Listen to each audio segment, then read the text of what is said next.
Of judges included myself, Brian Zisk, and these awesome folks here, among a few other people who are not on the panel, but I'll let each judge go through and introduce themselves. Hi, I'm Shane Tobin, do business development for Spotify, and before that with the Echo Nest. So, yeah, back in the streaming music world, and have been working on software partnerships for Spotify since joining their team. I'm David. I'm the CEO of Bandzoogle. We're a platform where bands build their websites. Prior to Bandzoogle, I used to work in venture capital industry for 8 years. And yeah, that's me. Hi, everybody. My name is Patrick Mahoney. I've had the good fortune of working with Brian Zisk for almost 18 years now. At the moment, we've formed companies, we've funded companies, we've advised companies along the way, and at the moment we're operating a small advisory investment fund, working with companies just like these that come out of the Summit Showcase. I'm Darryl Ballantyne. I'm the founder and CEO of LyricFind, and we're basically a lyrics licensing and content aggregator, almost like, I guess, the sound exchange for lyrics all over the world. Awesome. And I'm Patti Silverman. I'm the communications director for the SF MusicTech Summit, the conference that you're at right now. So the way this is going to work is we're going to have demos, which are going to be 3 minutes, and then 2-minute Q&A from our panel. If there are audience questions, we're going to be really tight for time, but if you have a question, feel free to raise your hand, and we'll try to squeeze you in. If not, we're going to have questions open up to the audience at the very end. So we'll start with Bandposters, who are joining us from Nashville. Hey, everybody. I'm Jonathan Sexton. I'm the CEO and co-founder of Bandposters. I'm here with my co-founders, Mike Fabio, who's running the demo over here, and Travis Vinion in the back. Bandposters is an online solution that allows bands and touring artists to design, print, and ship promotional tour posters to every stop on their tour in about 90 seconds or less. The problem that we're solving is a small, simple problem, but it's a very real problem for anyone who is out on the road touring, and that is getting massive amounts of promotional materials to multiple destinations in an efficient amount of time. So Bandposters solves that problem with an easy 3-step process that Mike's going to show you here. The first thing that you do is you upload your design. Now you can upload, we do have a poster designer inside the platform, so you can upload a picture and create a poster, but about 90% of our customers actually have posters already that they upload. So step 2, so you can see you can change the fonts, you can change the data points on the poster, and then after you have the poster looking the way you want, you can move on to step 2, which is where you sync to your online tour calendar. Currently, we support Bands in Town, we support Songkick, and you can add your own tour dates. So you pull in the band name. So we use the Dirty Governors, which is a great Tennessee band we like to spread the word about. It'll pull in their tour dates. You select the ones you want, and you hit go. This is where the magic happens. It populates a custom poster for each tour, and then all you have to do is verify the address is correct. We put it in for you, and that all the data you want on the poster is the way you want it. Now, our business model is pretty simple. It's $15 a pop. We send 5 posters to a gig. That's where it starts. If you want more posters sent to a venue, we can do that too, and the price goes up from there. But the sweet spot of our business model is our system is designed to batch orders by location.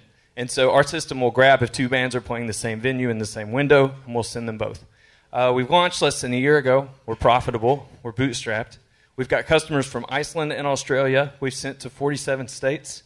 We have shipped to venues as small as people's houses and as large as Madison Square Garden. We have 70% of our customers return for another order.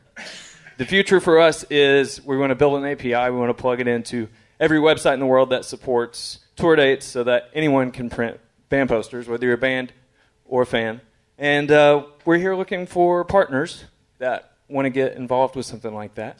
And we also want to meet artists, management companies, and concert promoters. And that's Bandposters. Great. Thank you. Questions from the panel? I really like your pitch, your value proposition. I like that how it's, and you guys know that, but I like how it's laser focused, and we definitely had some of our users give us really good feedback on using your service. My question is, what's on your roadmap? Could you guys get the merch, the T-shirts, posters a band's gonna sell, shipped to those venues? Yeah, we can absolutely do that. It's just a matter if that's where we want to focus. Basically, there's two ways we can go right now. We can go towards on-demand merchandise, and some bands already use us to send posters to venues, and they sell those. Moon Taxi did that. David Gray's tour did that this year. They saw the posters, liked them so much, and said, hey, send us more. We want to sell them. They sell autographs live at the show. We can expand merch, but we're also looking at how do we automate the full promotional experience for a touring band, not just posters. Do you have how does it work if you're shipping very internationally? How much does that cut into the margins or the costs? Well, currently we only ship in the States because we're still trying to figure that out. Okay. So if you actually know a good printer in Canada, we'd love to talk about this after. I probably do. I could probably help you find one. As well as in Europe. So that's actually, I'm glad you brought that up because that's something else that's a nut we need to crack is printing overseas because that would cut out of the shipping. Yeah. Okay. Makes sense. Was there any kind of pushback from bands just in terms of pricing, or what were the challenges there? Just kind of trying to get them to understand what you were doing, what you were offering. It seems like it's a great value proposition, especially for bands that have had to go through it. But I'm just curious to know what the challenges were there. Not too much. I mean, there are some artists that are at a level where their time is less valuable than their money, and we want to be able to help those artists. We've worked with a couple of bands, and we do discounts with people like Bandzoogle and lots of different companies to make sure that there's a price offering for everyone. But most of the time, people get it because you're so busy, and it's just one of those things that everybody wants to pass off to somebody else. The artist thinks the manager should do it. The manager thinks the label should do it. The label thinks the promoter should do it, and on and on and on. So the price point hasn't been a barrier for us, at least not yet. Are the bigger booking agencies a target for you guys? Booking agents don't touch posters. You would think they would because they sit in the middle of the negotiation between the venue and the artist. But currently we've had the most luck with concert promoters and with management companies. How many artists are currently on your platform? We've shipped over 1,000 shows this year. Oh, wow. So I'm not sure how many artists that calculates into, but we've shipped a lot of shows. Cool. All right. So that's Bandposters. Thanks. Thank you, guys.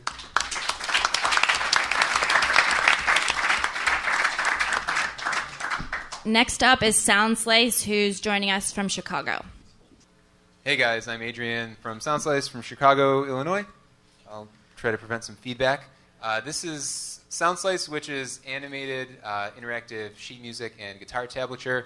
How many of you actually learn music, are in the musician part of it as opposed to the fan part of it? Okay. Cool. So what we do is we make web-based sheet music that's interactive. So here's an example of a piece of sheet music on our site. And by default, this isn't very exciting. It's the same thing you would have gotten in 1880. But the cool thing is that it's actually interactive. So I can press play here. And that's an actual recording. It's not a crappy synthetic MIDI thing. It's an actual recording of me playing some gypsy jazz. So the concept here is you learn a lot better if you hear the music as you see where to put your fingers and what notes to play. Now there are a lot of tools built into this that let you basically pick away at the song and reverse engineer it. So for instance, you can highlight a part of the notation and press play, and that will loop it. It's going to get really annoying real soon. But if you're at home, that's the way to really cement it in. You can slow it down without changing the pitch. This little slider in the lower left. Right in the browser, if you're playing guitar, you can click the fretboard down here, and you can see all the notes that are being used in real time here. So that if you are not a guitar player, that basically is an outline of where you put your fingers, and you can just drag on the notation, and it'll show you all the places in your arbitrary selection, all the notes that will be used in whatever you select.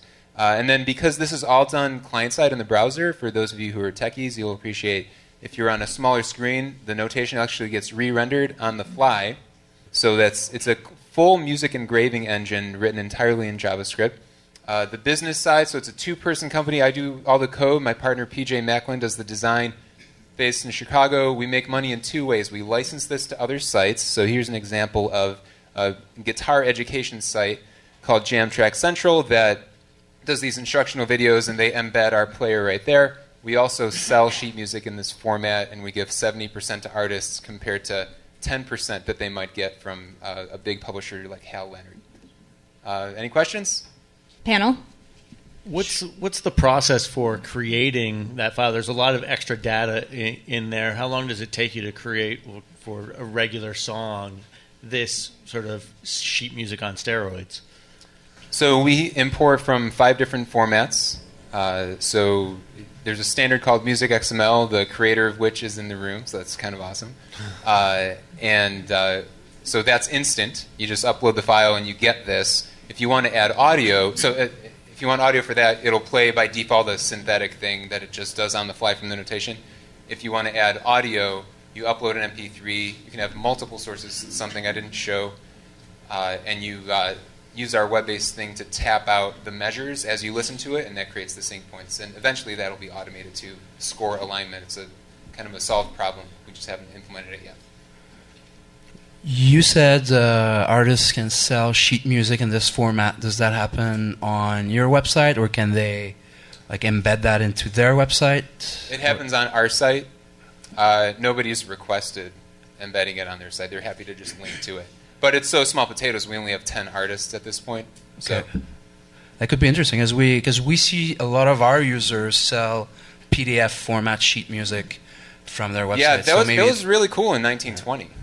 Yeah. It's still, There it's was no websites in 1920. Any way to make more money is pretty cool. Yeah. Right. I could also see a lot of our clients on the lyric sites that are a lot of people that come to lyric sites are musicians that are looking to learn a song to perform it, and this could fit in really well with that as a point to either sell it to them directly through those sites or pass them off to you guys to give them the opportunity to buy it directly from you. Awesome. Send them my way. What were the other music sources that you said that you offer there?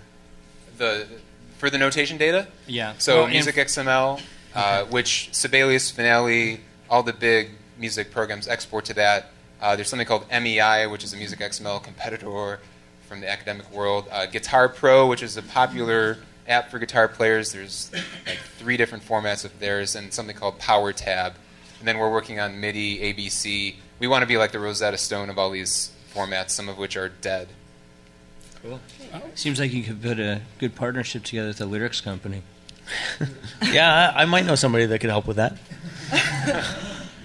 Forgive me if I'm wrong, but I think we talked a couple of years ago. Did you start originally with YouTube videos? And yes. The first incarnation of this was a community site that let anybody transcribe any YouTube video. And then does that functionality? Do you still have that, or do you run into licensing problems? Or yeah, that's still there, and it'll eventually be phased out. It does not support standard notation. It only supports these lines and numbers, which was a lot easier to implement. Right. Okay. But yeah, that is sort of going to be supplanted by this thing. Okay. Great. So that is Soundslice. Thanks so much. Thanks, guys.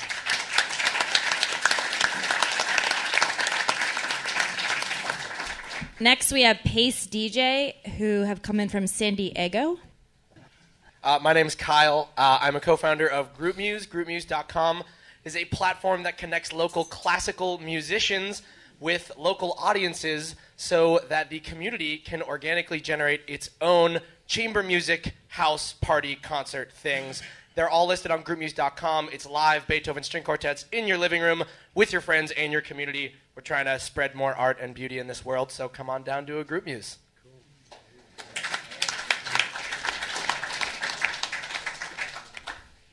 You should talk to Austin here from CloseUp.fm, another interesting startup in that semi-space.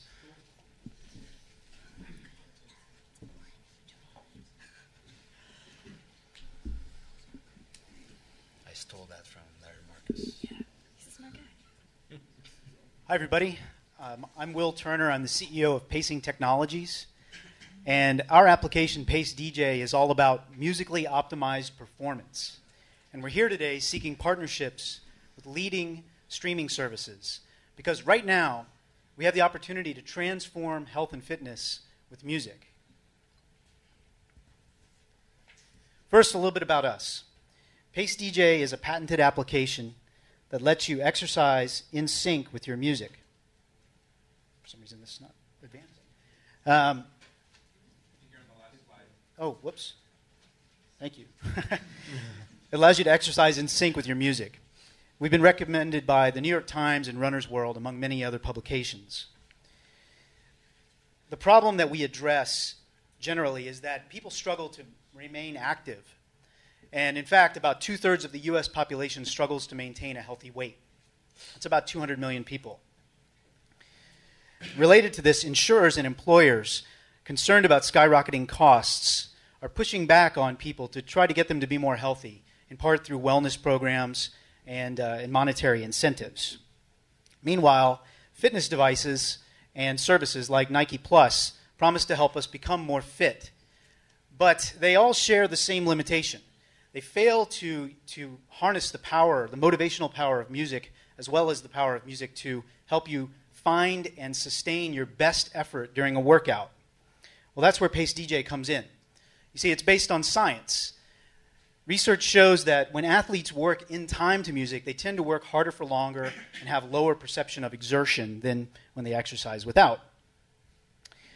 And today's music streaming services are sitting on a mountain of untapped content that can be used to help transform people's exercise experience. But they can't do it without Pace DJ. More on that later.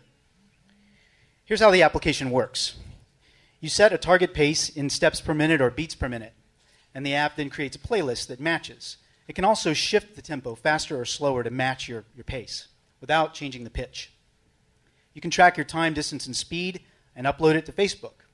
You can also create interval programs with different BPMs for different parts of the workout.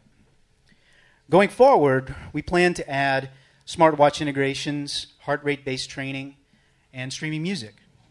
And we're scaling up in partnership with leading health and fitness brands and services.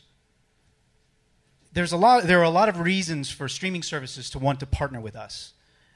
First, our product is established and there's clear demand. About 20% of our user base are paid users, many of whom upgrade from free. We also have an installed base that's in the top 1% on iTunes. Secondly, we're the only company in this space that has a comprehensive portfolio of issued patents that date back to 2005. And finally, our technology is scalable, it's a source of differentiation, and it's a source of new incremental revenue. Questions from our panel. How do you keep the music fresh? So if I'm going on a run on Monday, it's different on Tuesday and Wednesday, etc.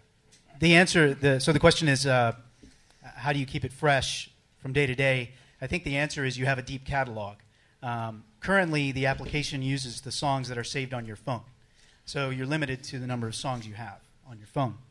However, if you tie in with a streaming service, obviously there'd be a lot more content available. The users that are paying, how much are they paying? What's the model? Well, currently we're selling, we have a free app that we advertise through, and then we have in-app purchases. You pay $2.99 for the paid version that includes BPM shifting and interval training and more to come. But down the line, the goal is to create a recurring subscription, say about $3 a month. That could be an incremental additional amount of money that a streaming service could earn on top of their current So you'd share that revenue with the streaming services? Or like most likely, yeah. Okay. But maybe I'm ignorant, but what's preventing you from using the APIs that exist now? Like with Spotify, for example. Well, Spotify is a great example. You actually can't monetize a Spotify stream currently. Using the API, the license that's available publicly. And so if you want to do some type of monetization, you actually have to have a conversation with Spotify. Gotcha. Yeah, Shane, can you fix that? Yeah, we actually are working on that, and there actually have been a few apps that are out in the marketplace, but we can talk about that afterwards. But you are right. For just general use of the Spotify API, you can't just go and take it and then commercialize it. So it's a fair point, but it's something that we're trying to break down as well. So that's great to hear. Yeah. Great. Thanks so much. Okay. Thank you very much. Right, next up is Gigstarter, who came all the way from Ireland. And if anyone wants to do the little pitch, I'm going to get the microphone. Hey there. My name is Alex. I'm from Groove, and we're building an ecosystem that allows novices and non-musicians to create music using tech, like the ability to create instruments that let non-musicians easily create something that sounds good, and then doing something like Instagram for music, so taking it and performing an analysis on it and finding tracks that go with it, and then letting them mix it very quickly and easily, provide filters and things like that. So, Thanks. Anyone else? There is one guy behind you in the gray shirt there. Fitz Holiday, founder of WeGo Concerts. We are an event, discovery, social networking, and dating app. Just launched, actually last week in LA, but we're available in DC, New York, San Francisco, and LA. Scans of music on your phone. You can also link your Spotify, audio accounts. We're adding SoundCloud, Beats, and Hype Machine. So once we know what music you listen to, you can swipe through people in your area, see where you overlap on friends in common, music interests in common, more importantly, live music in common. So we're trying to connect people around live music, either for dating or for friendship. Who's up next? Anyone? Hi, my name is Noah Tavares, and I'm the founder of a company called Phoncert. We're an organization and management service for music venues and festivals. We're meant to replace the giant Excel spreadsheets that they currently use with something designed for live music. Phoncert. Concertapp.com. Hey everyone, I'm Jared Schaefer, founder of the Tribe app. The Tribe app is a social network and marketplace for fans, artists, and live music events. What that looks like right now is a check-in service where you can find shows within 60 miles of your location, and you can check into the show if you're within 2 hours or 2 miles of the location. The event has a timeline that everyone can post to and a collaborative photo gallery. Maybe one more? Hello, my name's Todd. I'm co-founder of an app called Platforms. We're an aggregator, so people don't have to go to SoundCloud, AudioMac, Mixcloud, all the various music streaming sites and search for music on individually. We aggregate to all of them in one place. Thank you. Can you ask the guy with the New York Rangers cap what he does? What his pitch is? That's I'm a here great to support business model. Bandzoogle and everything that David Dufresne does. Good afternoon. I hope you're well. My name is Donald Scannell. I'm the CEO of Gigstarter. We opened our San Francisco office yesterday. I'm glad to report. Thank you very much. Thank you very much. And today nobody is there. They're all here. So we use crowdfunding to transform the live music industry. The live music industry is horribly inefficient. But using our platform, artists can make 33% more per ticket sold through us. Our team revolves around myself, and I promoted my first show when I was 12. I've managed bands a lot. I've been a DJ, record label owner. And my co-founder, Sebastian, runs U2.com and founded that and scaled that up. And then we've got Brian as our CTO and Bernie doing marketing. We're looking to scale that team a little bit. And the problem we're solving is the brutal inefficiency of the live music industry. Gigs are still organised now the same way they were 70 years ago. The manager engages an agent. Oh, cool. The artist engages an agent. The agent engages a promoter. The promoter engages the venue. The venue goes to ticketing. And only then, when all of these elements are sorted out, is the fan consulted. And each of these people in the supply chain is taking their cut as they go. So the average ticket price, an artist is doing well to get 20 to 25% of the gross ticket price into their pocket when everything's been paid for. So with Gigstarter, we have a very simple but very revolutionary solution, which is crowdfunding. You go out to your audience, you sell pledges, and you only commit to costs when you've sold enough pledges to cover them. It's really, really simple, but it fundamentally shifts the power to the artist side. So within the app, you go in and you select where you want the artist to come to. We're going to have it zip coded soon. You just pop in your zip code and we'll be using the salesman algorithm to route the tours. We're doing multiple ticket types, whales, dolphin, minnow type methodology there to extract the maximum revenue out of people. The live music industry, the top 1% of artists generate $23 billion a year. And the other 99%, nobody knows. Because they're too inefficient to monetize it, and you could say they care. Now, am I stuck to the same timing? We'll cut you some slack. Cool, sweet. So David Gray, we're just about to do our third tour with David Gray. He is going to retool his entire touring career around Gigstarter. He says the Gigstarter model is the future for him, and he says it's for two really good reasons. On a $50 ticket, using Gigstarter, David's making an extra $15 net for himself, extra, and he gets a 50% organic fan reach on Facebook when he's routing tours in the Gigstarter way. Fans aren't used to being consulted about where their favourite bands should play. But it's not just about big artists. We also work with brand new artists. John Smith used Gigstarter to play his first ever show in Los Angeles in September, and he made money. Who does that from a foreign country in LA the first time out? John Smith, that's who. Our revenue model is really simple. 92% goes to artists, 8% goes to little old Gigstarter. We can sell tics, merchandise, experiences, and even recordings. We're here in San Francisco. We set up shop. We're looking for investors. We're looking for core partners, and we're also looking for other partners. And the other partners bit is really important because we're changing the definition of what a concert promoter is. A concert promoter in the old way is a dumb cash flow provider. In our model, a concert promoter is someone who can partner with a band to help them sell tickets. Isn't that pretty revolutionary, selling tickets? So thank you very much. Fabulous. Questions?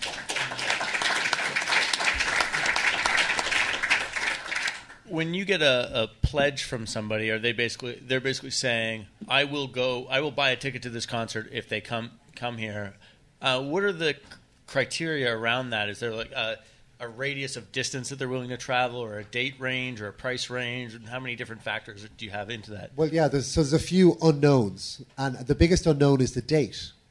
So you have a date range. It could be a month. It could be a fortnight. And we have a pop-up where people can select dates that are not available. We've sold, I think, 17,000 tickets, and out of that, only 0.5% of people changed their mind after the gig was confirmed, because we've given everyone a chance for a refund. Less than 0.5% of people who look for a refund. The location, it depends how you specify it. You may specify a city. You may specify a county. You may specify an area. So we've done some experiments in Dublin City, dividing Dublin City into different areas to see if artists can play more than one show in Dublin. So there's a lot of variables, and the artists have control over those as well. But you bill the fan right away. It's not going, or no, it's a pledge that's going under. You're just taking an authorization on the card. Gotcha. Okay. Just like Kickstarter. Yeah. Got it. Taking the authorization, but not charging them. But then as soon as it's confirmed, then you bill them, and then they can, if they can't make the day or something like that, then they can get a refund. But we've discovered that people who can't make it, they don't tend to look for the refund.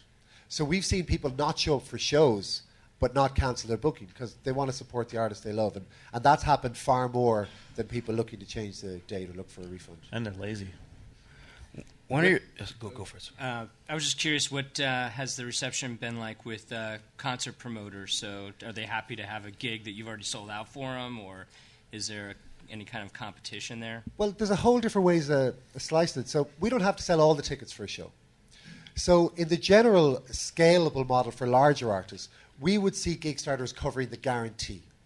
And then you're going to a promoter and you're saying, we've sold 400 tickets. What can you do with that? What can you take that to? And so the promoter's not coming and going, I'll give you 100 grand. You know, because a lot of the promoter stuff is a bidding war. And it's about how deep your pockets are. This is actually about selling. So it changes the relationship with the promoters.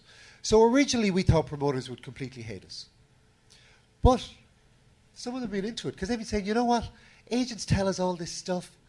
We can't believe them. We can't believe what the agents are saying. At least with your system, it's verified. So they are welcoming that. But different types of promoters. The promoter who benefits the most from us are the ones who own the venues. Right. Because they're going to get their revenue anyway. They're only using gigs to fill their venues. Promoters who don't own the venues, who are resistant to change, are the ones who have the most to fear from this system. Got it. Any other questions? One of your slides had 50% organic fan reach on Facebook. Yeah, what does that mean? So basically, so in David's example, David's got like 450,000 Facebook fans. Okay. So he announced a Gigstarter tour, one post, and in 24 hours he'd reached over 220,000 of them with no boosting.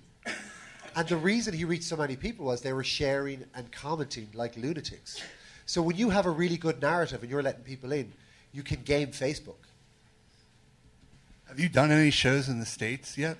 I mean, with the rise of Live Nation, the promoters own the venues, and I don't know that they'd be as welcoming as you might think. Well, the promoters don't own all the venues or all the rooms in creation. You know, so and they use their ownership of venues in a really unfair, anti-competitive way. So we're trying to break that relationship, and the venue owners spend a lot of time and energy mythologizing their venues, which are just rooms at the end of the day. So we have ways around that. So there's flexibility with venues, and there are more rooms to put shows on in than there are shows. So we're going to be working around that. And this whole stranglehold of venues, it has to end, because the live music industry, it's absolutely weird and disgraceful and despicable and nonsensical how it's run. And it's going to change really, really soon. Or a different venue. The most important thing in our world in terms of putting a show on is our insurance broker. We've got one of the best insurance brokers in the world who deals with all the biggest acts in the world. And we can put shows on in places that we couldn't 3 years ago because the way insurance has changed and how much cheaper insurance has gotten. Insurance is 10% less now for shows than it was 30 years ago.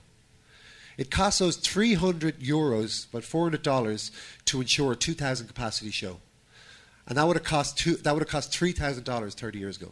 And that's been a huge change for us. And it's not even technological, and that unlocks venues for us. Also, PAs have gotten much smaller and much cheaper, and it's much easier to get good sound. So we're going, whatever venues you own, we don't care. All that matters is the artist and the fan. That's all you need to put on a show. Everything else is something you can order off the shelf. I would love you to introduce me to them. Brilliant. Great. Thank you very much. All right, I think we're going to have to close it down for you. Love what you're doing. Thanks.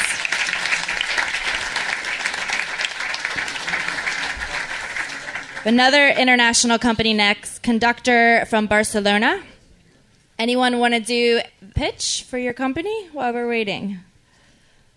How about any companies that could work with some of the companies who have already presented? Do you want to pitch to them? Or artists who might use these companies? Hi, my name is Jeremy Koff. Actually, 2 pitches. I'm a board member of the Fender Music Foundation. If you want to work with the foundation, come to me. Second, I've worked with about 1,000 artists, showcasing them live. You in particular, it would be a great potential partnership. So my name is Jeremy Koff. Grab a card. Anyone else? Hi, my name's Corey Brown. I am Brown Butter. I basically do business and product development, analysis, and consultation for startups in the music tech sector. I've been in the music business for 20 years, ran my own label for 15 of those, and there's just so much great emerging technology here, so many great ideas, and a lack of penetration into the music side of things from a strategic standpoint, from a contact standpoint, and that's pretty much what I do. All right, we'll get started. Okay, hi, I'm Uriel from Barcelona, and I'm a musician. And when I got my first iPad, I was very excited. I mean, really excited. It was like, I can make music with my fingers, and I got all those music apps available, and it was like, wow. But, you know, the more you get excited, the more you become disappointed when things are not as you expected, and they were definitely not. All those music apps were just imitation of traditional instruments, like pianos, guitars, synthesizers, sequencers on a 10-inch screen. Come on. So, and they were asking me to do same as always, like strumming strings, turning knobs, pushing buttons, and they were this bloody tinny, right? So my friends here, Albert and Julia, who are also musicians and engineers, they were as disappointed as I was. So we started thinking about how could we change the way we make music in the mobile era. How could we provide musicians and DJs with a unique 100% mobile-oriented user experience? So we developed Conductor. It's a music-making app that makes sense on an iPad. And it's not just our saying. It's Berklee College of Music, Point Blank, DubSpot. It's positive reviews everywhere. And most important, is the thousands of artists already using it worldwide. Conductor is a framework where you can add modules like instruments, MIDI controllers, sequencers, DJ tools. You get only what you want, only what you need, and you can design your own workstation. As an MVP, Conductor features MIDI control modules. But what do we mean with this super pretentious tagline, changing the way we make music? We are mainly speaking about giving you the chance to play music in a way that you cannot do with hardware. We mean that you can adapt the screen to see only what you need at any given time. We mean that you can play with a 4-dimensional XY controller. We mean that you can play with a keyboard like you've never done before. We even mean that you can play without watching the iPad, just depending on how many fingers you use. So Conductor is a freemium app. You can in-app purchase your favorite modules. Our main market is the United States, so thank you, America. And we are currently seeking for a seed round. We have very good-looking numbers, and we'll be glad to share them with you. Thank you very much.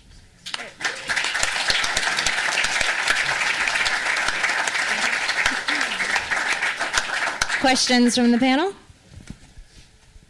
Do you have any artists that you can talk about that have been using your... Yeah, here in San Francisco is, I don't know if you know this guy, Jimmy Chung, No Such Thing. He's playing kind of a weird hip-hop thing. He was playing in Barcelona 15 days ago with Mode Selector. Yeah, there's also this guy, Rock, or RAC, who plays EDM. He's also a supporter since day one. There are artists in England, Germany, Italy, Spain, of course, Japan. Kind of a lot. Very cool. So the basic app is free. What are the upsells? Because you get the framework with the limited features, and you in-app purchase the modules, the complete version of the modules you need. So that means that also the lifetime value gets longer as many modules you launch. And you keep creating new modules? Sure. And how much are the modules? The cheapest one is like $7 or so, and the full pack right now as an MVP is $20. Good. All right. Thanks so much. Thank you.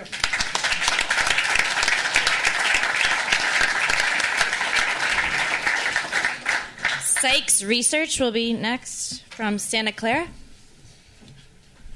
And he's up for pitching. Any artists in the audience that have any comments about what we discussed? I think we have a pitch at the back. Oh. Hi, everybody. My name is Jay LaBeouf. I am running a nonprofit called Real Industry. So if the following companies, Pandora, Spotify, Dolby, Avid, Smule, any of those companies, Isotope, Adobe, if those sound interesting, what Real Industry does, we have an online course. We've worked with all those companies to try to help students and people who want to break into the music and audio tech industry understand what the roles, responsibilities, and skill sets are actually at those companies. And I've worked at a lot of them, and that's the beauty of the nonprofit. I want to help you guys kind of learn what we learn, through years and years being in industry, so that way you can be more competitive when you're applying for these jobs. So if you're interested, check it out at realindustry.org. Thanks. I think we're ready to get started on this one. We are. Okay. Hi, my name is Mark Riesinger, CEO, founder of Psyx Research. I want to start with an analogy. And so if I were to shine a strobe light in your face and I was holding a sign up, would you be able to read it right away? Anybody in this room, Superman? No, right? Because vision, just like our hearing system, is an adaptive, living, reactionary process. We're not perfect. It's not quantized. It certainly isn't digital. And no two people in the world actually hear alike, which is a fact. These are my two co-founders, Dr. Paul Beckman and Robert Reams. Combined, these two gentlemen here have over 50 first-to-market world-class audio products that they've developed and patented and licensed to the biggest broadcasters, streaming providers, gaming developers, automotive manufacturers, and consumer electronics manufacturers in the world. So what we did is we basically started Psyx to address a void in the industry. 40% of the global music industry, which is about hovering around $15 billion, is derived from digital music revenues. What does that mean? That means there's a lot of compressed music out there. I don't think compressed music has ever stood for quality. I don't think anybody ever hears a compressed song and goes, man, that sounds better than the original or as good as the original. I think it's been, since the launch of the iPod, it's been quantity over quality. And what we're trying to do is bring back the quality of compressed music. So what we've done is we've identified, and as our name alludes, Psyx, our core areas of innovation are psychoacoustics, pre-processing, post-processing, and surround sound. In terms of our latest product, which is the Psyx app, we've developed this for essentially over about 15 years of research and innovation in listener fatigue. What causes listener fatigue? How does it reduce time spent listening? And that's everybody's challenge, is to increase the time that people spend listening to music or using a product. The four main areas that are problem areas for compressed music, and this goes for every compressed song in the world, including streams that are being put out there, is spectrum sparsity, so the removal of information, the narrowed image as a result of the compression, digital artifacts which are introduced into every compressed song out there, and over-equalization or under-equalization in response to codec expectation. I'm not going to go through all of this, but this is our solution. We have 170 algorithms in this process, in this app, using 50 million instructions per second. And so really what we're going to do is invite all of you guys to come up to our suite so you can actually hear this, because I'm running out of time. The yellow cards are telling me. But we elicit some pretty interesting things like kinesilic recruitment, which is the outer 3 rows of hair cells in your cochlea, to keep them awake, and we increase the spectrum density of the actual music. All of this is happening adaptively, going back to that analogy that I made in the beginning. Our hearing system is adaptive. Our process is fully adaptive. It is the most adaptive, powerful process for compressed music on the planet today. It can be applied pre- or post-processing. So for customers like a Spotify or Pandora, we can actually employ this before the actual point of transmission, saving the broadcaster 50% to 70% bandwidth, and improving the end result, the quality of the end result. So I'm over my time, but we were going to play a demo. Please join us.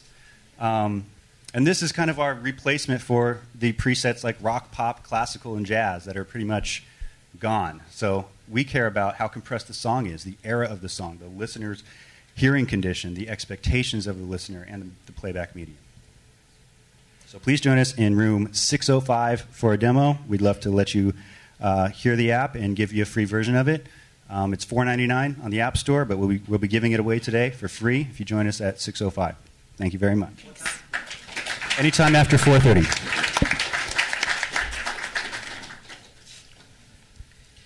So you can apply this. You can buy the app and then sync it with your Spotify or Pandora or any other streaming services you have? The app syncs with your phone, so the existing music library. Okay. The preconditioning is something completely separate that would be deployed basically at the point of transmission at Spotify. We also have hemispherical surround, so we can upmix. We don't use object-based technology. We use cross-correlation to essentially track images. It can be mixed and edited. We can up-render 256 channels from a 2-channel stream.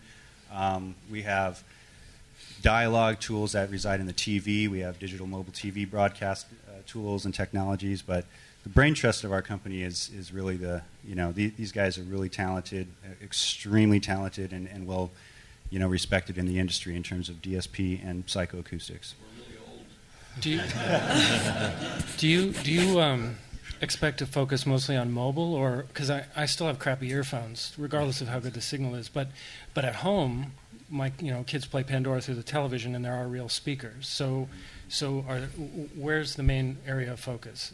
Well, we design technologies for the entire ecosystem, from content creation to mixing, editing, to broadcasting, to actual playback. So again, we're changing the way people think about music quality. It's not about necessarily the speakers, but it's about the content. Nobody's thinking about what happens when you compress a song. The inventor of MP3 actually left Microsoft to work for Robert Reams at Neural Audio, and that's where all of this began about 10 years ago. So we really understand compression and what happens to songs when they're compressed, and how to improve, the streams that are on the air, and we actually add a Z-axis, a third axis to the song. So when you're in your car, you can really hear it. It's immersive. And well, it's again, that's unlike about the anything better else. speakers, right? So if There's I've got... I could be in a Yugo, or I can be in a Bentley, and it's about the content. Well, it is, because in any car you're going to get an improvement. It's going to be noticeable. This is a revolutionary technology that should reside in every playback device out there: cars, AVRs, phones, upstream with the streaming provider. And that's kind of our goal. But how does your technology know that Patrick is in a Yugo?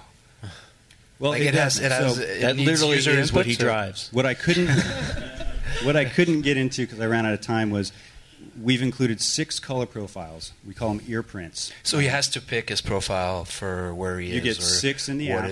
Okay. And basically, there's more to it than that, because the song could be a 60s or 70s era song, or it could be electronica. He could be in a Yugo. He could be in a plane. And but you guys aren't a consumer business, right? The main opportunity is licensing. Correct. I assume we have one consumer product, and it's the app.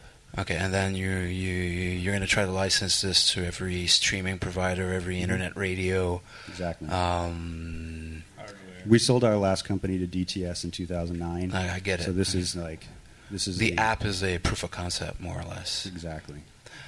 You have to hear it, though. You really have to hear it if you're interested, because it'll blow you away. It's nothing like anything you've ever heard. We have competitors. But if you talk to those providers, so your main value proposition is sound quality, or is it just like lower bandwidth, or both? Lower bandwidth and quality. Robert actually deployed the first commercial preconditioning platform with XM Radio in 2000. Tripled their bandwidth availability, tripled their ad revenue. So we're talking hundreds of millions of dollars a year. So it's a big deal. And he invented audio preconditioning. So there's nothing that predates his work. So, and he's a very serious man. All right. If we have any Thank time you at the so end, much. we could possibly throw back in your demo. We'll see. Sorry. Cool. Thank you. Thanks.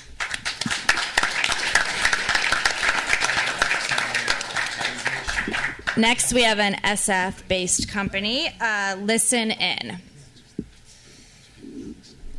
Who's ready to do a pitch? Some people just walked in the room. Some of those guys. We're asking people if they want to do pitches for their company quickly while we're changing it up. So for the new folks that just walked in, if you want to raise your hand if you're interested.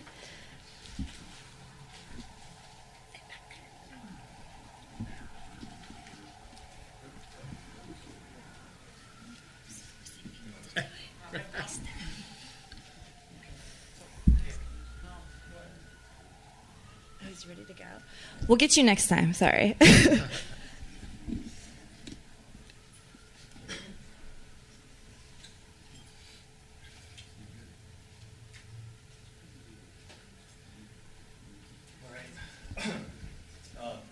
Hello, everyone. My name is George Gale. I am a co-founder of Silent Storm Sound System. Excuse me one second. We are a silent disco company. Anyone here familiar with the concept of silent disco? Great, cool. So we provide wireless headphone technology for events. We work with brands, museums. We have events outside.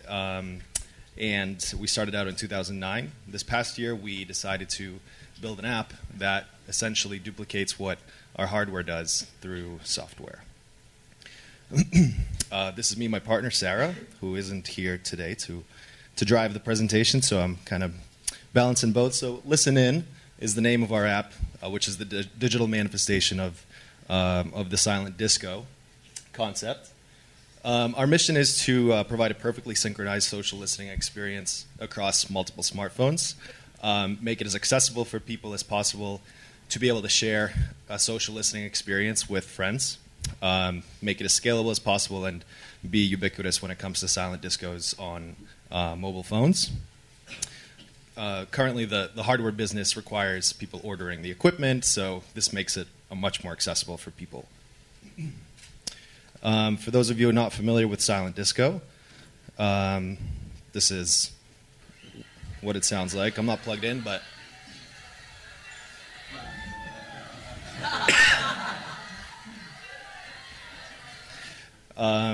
just a taste of that. So the benefits are, by using our system, you can avoid having large speaker systems.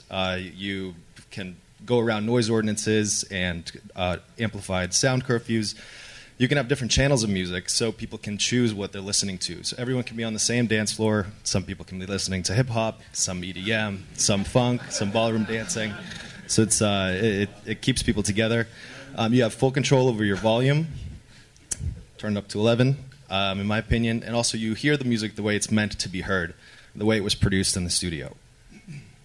So you have the same audio quality no matter where you are, whether you're in line for the restroom or right in front of the DJ booth. It's going to be perfect stereo sound. This is what the app looks like. It's very simple.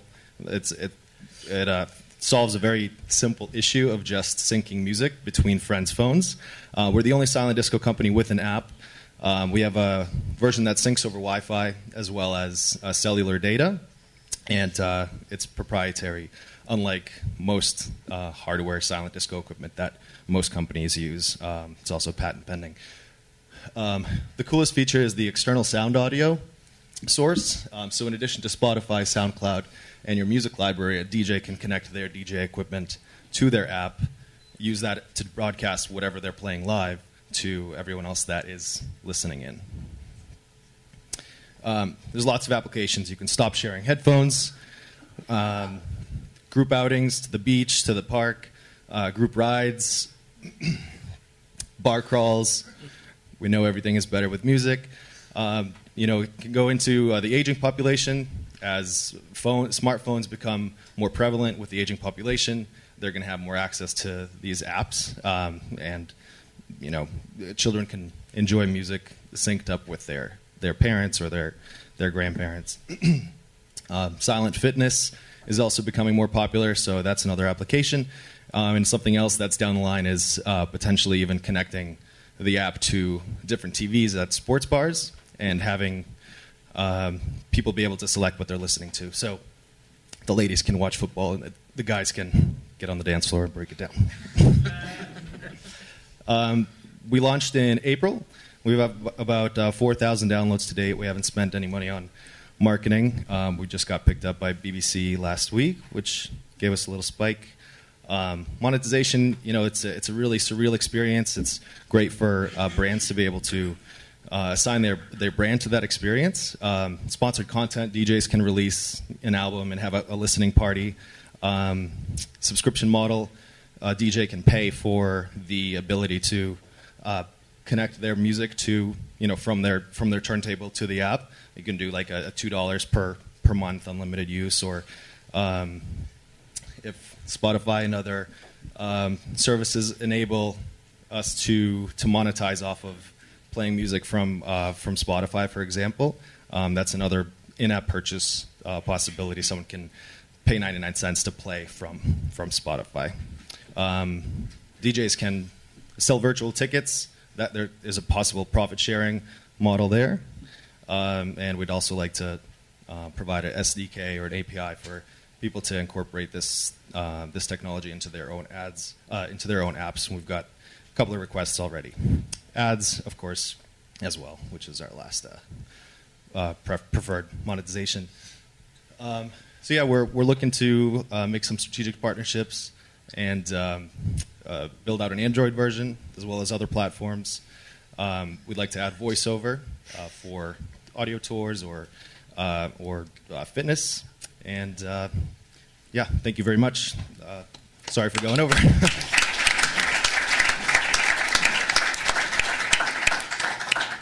So I didn't have time for a demo, but if you would like, if you go to lysn.in, it's lysn.in, and you can give it a go. Give it a try. Thanks. Maybe a silent disco at the reception tonight? That's what I was thinking. Could be. Would you like to DJ?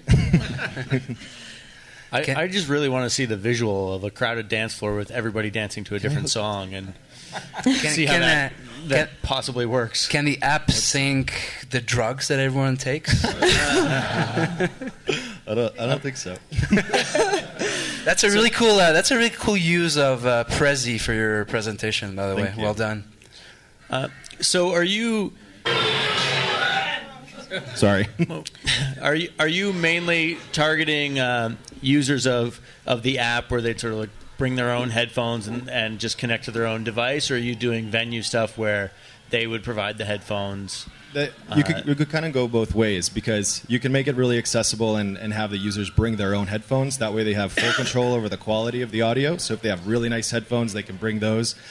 At the same time, it gives brands the opportunity to demo their headphones and create this social, interactive event. That's really surreal, especially to people walking by, and it turns heads. So.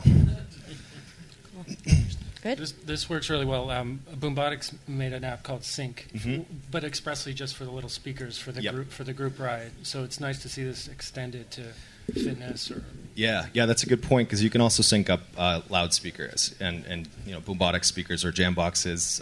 You could even market within the app these types of affiliate products like a sub pack or speakers or Mophis to extend your battery life. So it's another monetization avenue. Great. All right. Thanks so much.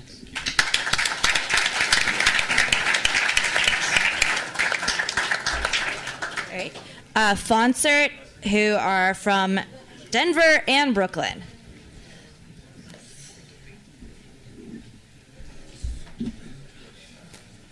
And I think we have time for maybe one or two pitches in between. If anyone wants to give a pitch of their company, feel free to raise your hand. Anybody? No?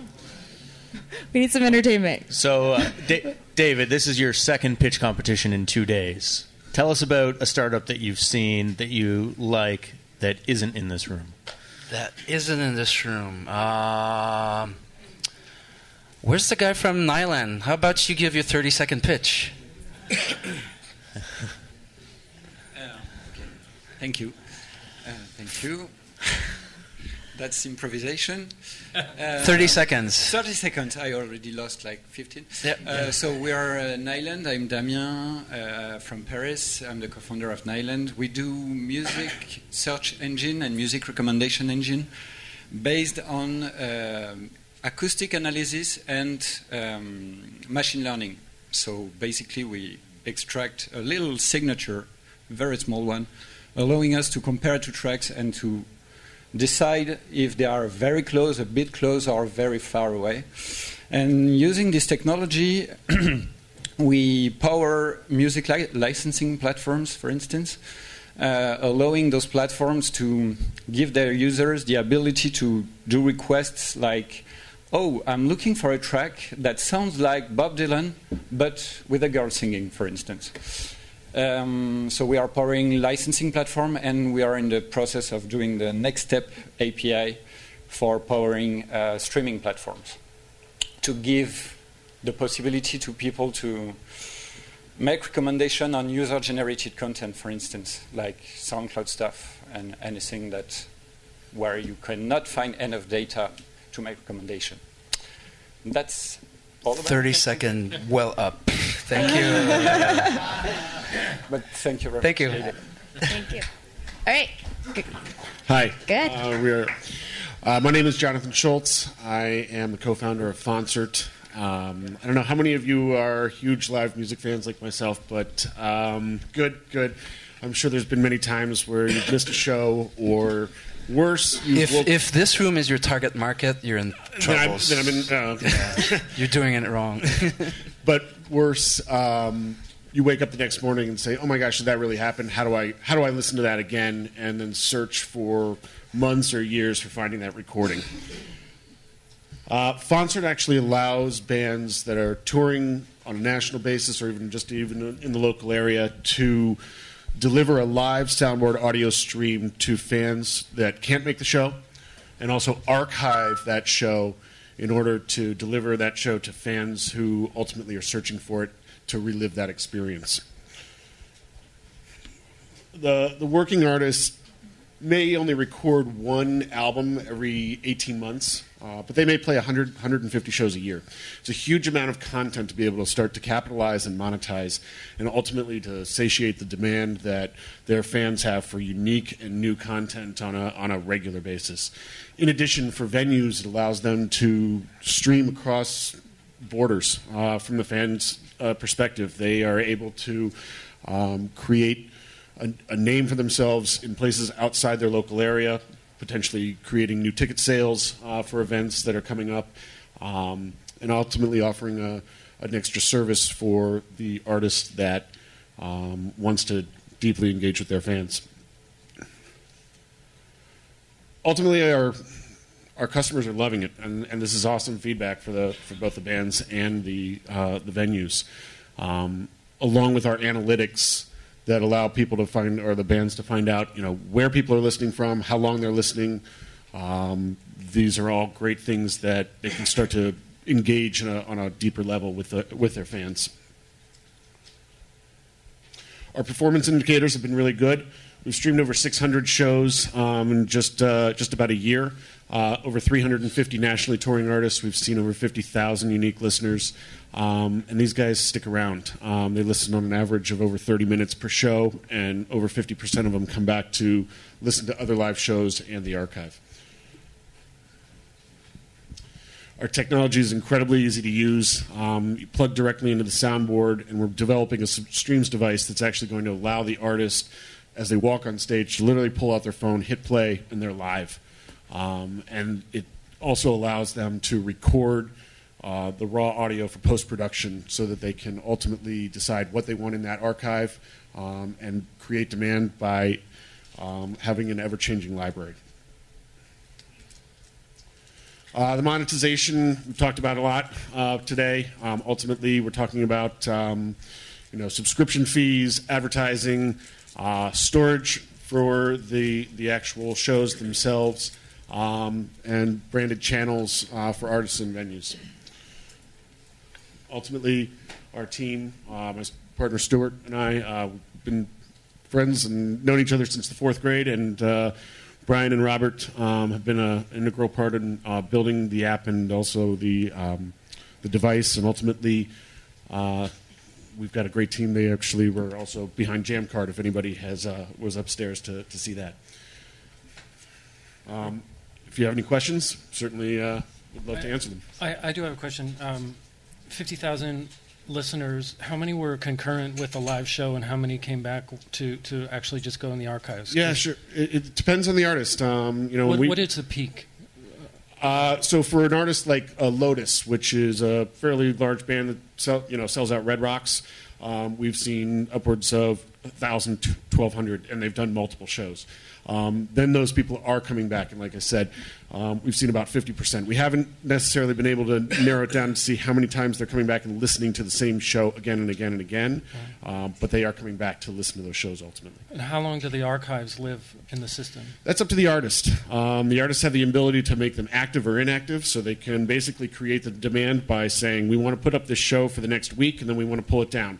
We might want to put it back up again, but we might replace it with a different show. So it really gives the artist the control of what they want to give to their fans on a regular basis.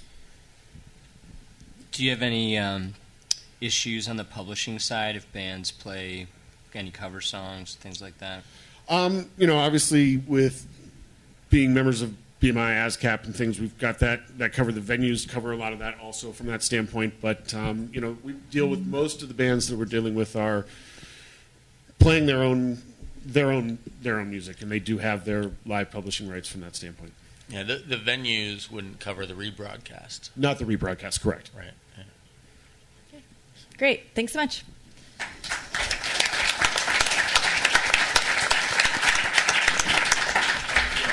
We have 2 more companies left. Light for Sound is next up. Anyone up for a pitch? All right, I'm going to pull a Brian Zisk then. Turn to the person to your right and introduce yourself. The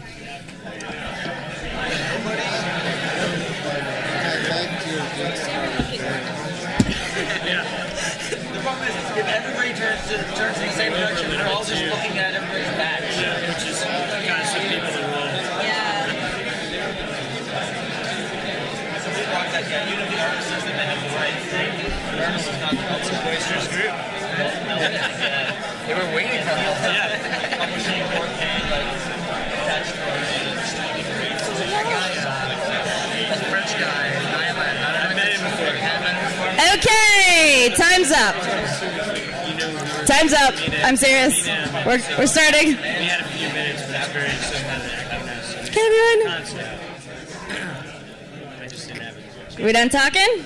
All right, we're going to get started. Testing. If any of you people in the back want to sit, we have some seats up here. Feel free to come in. All right. Good afternoon.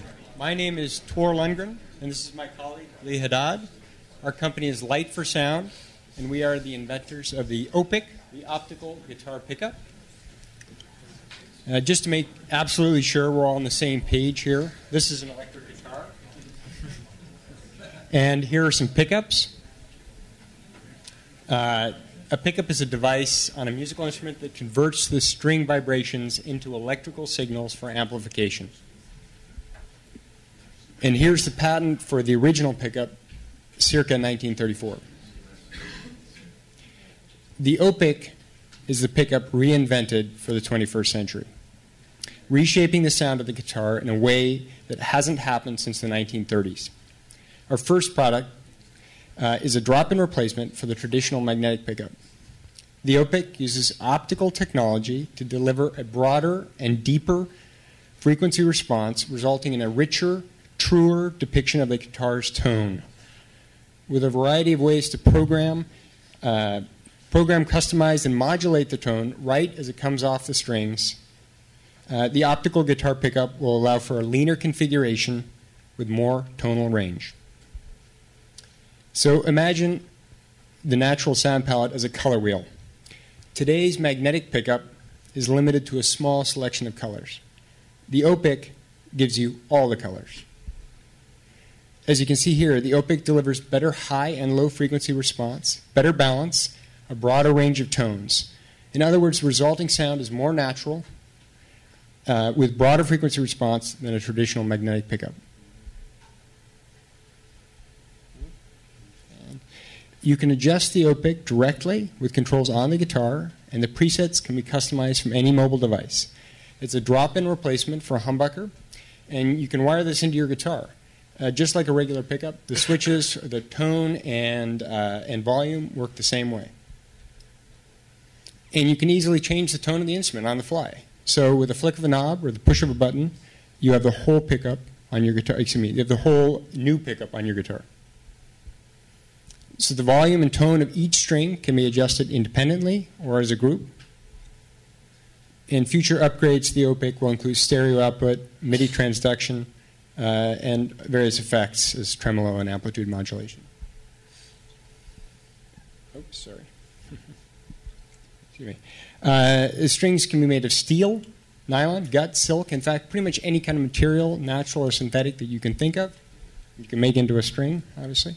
We'll be selling the OPIC directly to consumers starting in 2015.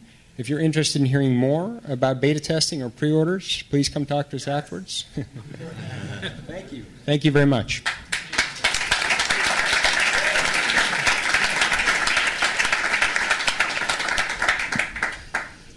So you're seeing this as a retrofit market?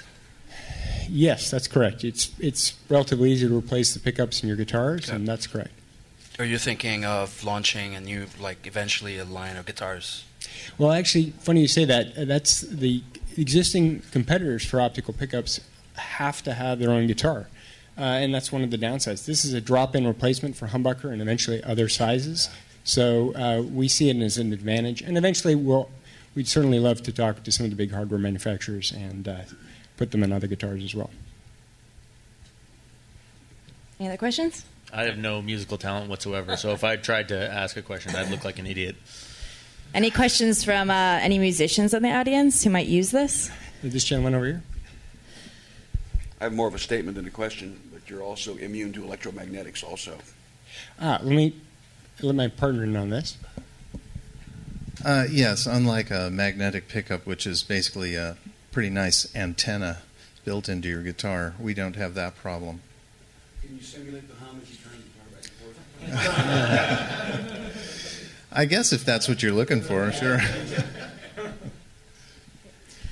Yes. Can we get you in the mic? Sorry. Compared to a humbucker pickup, what's the cost ratio? We're still in prototyping phase, so we're not exactly sure what the cost will be, but we're targeting sort of high-end to be approximately the same as a high-end pickup, in the $100, $150 range, something like that. In the future, would this pickup be able to work for other acoustic instruments, like a violin or stringed instruments, bowed instruments? Yes, absolutely. That's a really interesting market for us because on the prototypes, we've actually heard people comment that it sounds a little more like an acoustic guitar.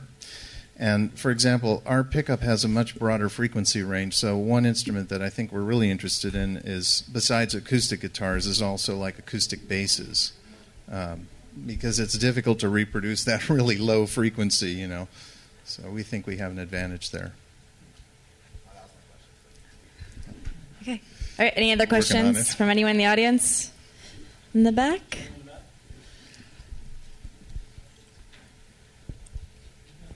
So I buy guitars because they're specific in their sound and their sound quality. How specific are you finding compared to, say, a magnetic style pickup is this sounding, or does it have any sort of digital problems? That's a good question, particularly about digital. This is an analog device. It's a fully analog device, and as Tor mentioned, it wires in exactly the same. It's a powered device. It's active electronics, so it needs power. But when you install it in your guitar, you just wire it in the same way as everything. There's no digital artifacts at all. Did I answer your question? Okay. Time for maybe one more question. What kind of battery life are you seeing on these in terms of extension? There have been other optical type pickups in the past that the battery lives and the specific battery they used were, say, phone type batteries, and the battery life would be 2 hours of play, 2.5 hours of play before it would be dead. So what kind of extension are you seeing? Actually, because this pickup is in reflection mode, it's unlike other optical pickups, the old versions, which are kind of, I would say, in transmission mode. So they have an LED with a photosensor on the opposite side of the string. We're in reflection mode. We shine light up on the string and down. And so we need a lot more light and a lot more power. So the power scheme actually is right now is a power box that will deliver the power up the guitar cable, and it has a pass-through for the audio. Right now we're using a TRS. We're looking at delivering the power through another means on just a two-conductor wire, but right now it's a TRS cable. But it's set up so that if you have a magnetic pickup there and an optical pickup and you forget your TRS cable, your magnetic pickup will still work just fine. Great. Thanks so much.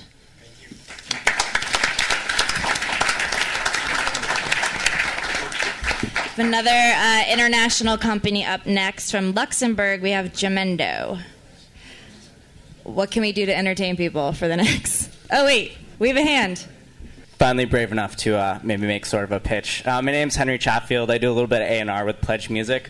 Also working on a little project called What's Playing SF. So it's my first time at SF MusicTech. It's also my first time ever pitching this, so bear with me. So with What's Playing SF, it monetizes discovery better. So big curation we can say is pretty much good. It's in a good state. We've got Pandora. We've got Spotify. You discover music. The problem is it's great for the fans, but for the artists, there's not a high monetization upon discovery. You can when the fan finds the artist, they can steal the music, they can stream it, they can download it. So what I do is I monetize it better by using live concerts and connecting the fans with the shows. Sorry. Awesome. Fabulous. All right, we're going to get started with our last demo. You have to stop saying you're sorry for your idea. Hi everyone, my name is Samuel. I'm coming from Europe. I'm based in Belgium, but the company is in Luxembourg. Luxembourg is kind of the place where all the big companies like Amazon are based, eBay in Europe because of tax reasons. But we are not only based for that, not yet. So I'm a web entrepreneur. I created different startups in Europe, and now I'm the general manager of Jamendo. Jamendo is not really a startup anymore. It's been around for 10 years, so it's really a dinosaur in the music industry. But I'm there to shake up everything and create a new product. So I joined 4 months ago, and my aim is to become a way for independent artists, so who don't have labels, to earn extra money. So monetize their work through licensing. The new Jamendo platform will be released in about 3 weeks on the 1st of December. And Jamendo is divided into 3 different platforms. So for music fans who want to discover independent music, for artists who want to make money, and then for brands who want to buy independent song royalty-free and include them in their projects. So Jamendo, it's like a label 3.0. So for music lovers, we have around 450,000 songs, 32,000 independent artists, and it's free downloads. So a few years ago, before the streaming happened, Jamendo was very popular because people could download music for free, discover new artists. Today, we're also getting to the streaming, and we are creating a new mobile device. For the artists, it's a great tool because you can just upload your music, you can host it for free on Jamendo, and you can make extra money. We have 2 different ways to make money today. So we will have more products in the new months in 2015. Today, for the last 5 years, we have 2 different products. It's background music for business.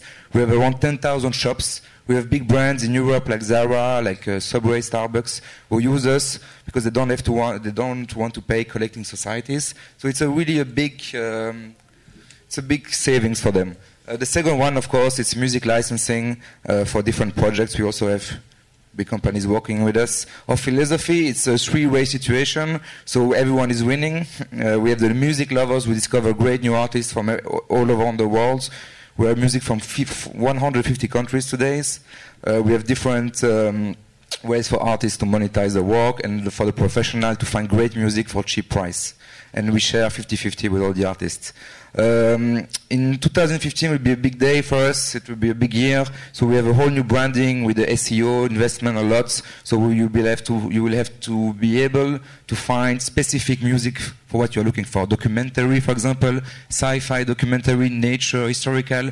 You will have a music manager picking specific songs on each page, and you will find really great music. We are working with Ireland, actually, who it's one of the prospects to get music intelligence. So we want you to find Bob Dylan music, sounds like Bob Dylan, but instead of paying Bob Dylan €1 million, you will buy it for around $79. And of course, background music for business. We want to create specific music. We also have partnership with Sony PlayStation for content provider. And I go quick because I have to finish. But we have a brand new website for music lovers who will come up in 2015. It will be much more social. You will be able to interact with your fan. It should be kind of a European Bandcamp, so the artists will be able to monetize their work through licensing, but also donation, different type of monetizing option. So if you have any question, feel free to contact me. Fabulous. Questions? right now your business is mostly sync licenses? Yes. And it's a flat cost, or is it set by... Today we have around 20 different prices, depending on your project, depending on the country. So if you want national project, radio project, it will be cheaper than if you want to do it on international theaters, for example. So it goes from $29 up to $3,000 based on your projects. And it's all set by you guys? Yes, today it's set by us. In the next few weeks it will be only two prices. So it will be $79 and $199, and we will have two different options. For example, if you want to play in theater and gaming, it will be a little bit more expensive. But we want to make the pricing very simple to increase the conversion rates for our clients. And it's split 50-50 between exactly, you and 50-50, exactly. And this is for background music as well. The background music, the licensing business is getting very competitive. We have a lot of companies like iStock, Getty Image getting to that business also. So we're focusing a lot on this SEO, like specific pages, but we're also focusing on the other product, which is background music. Because in Europe, collecting societies, it can cost a lot of money. In Spain, for example, it costs maybe up to $500 for a very small shop just to publish music in the shop. So it's really an alternative for our clients. Any other questions? Good to go? Anyone from the audience? All right. Thanks so much. Thank you.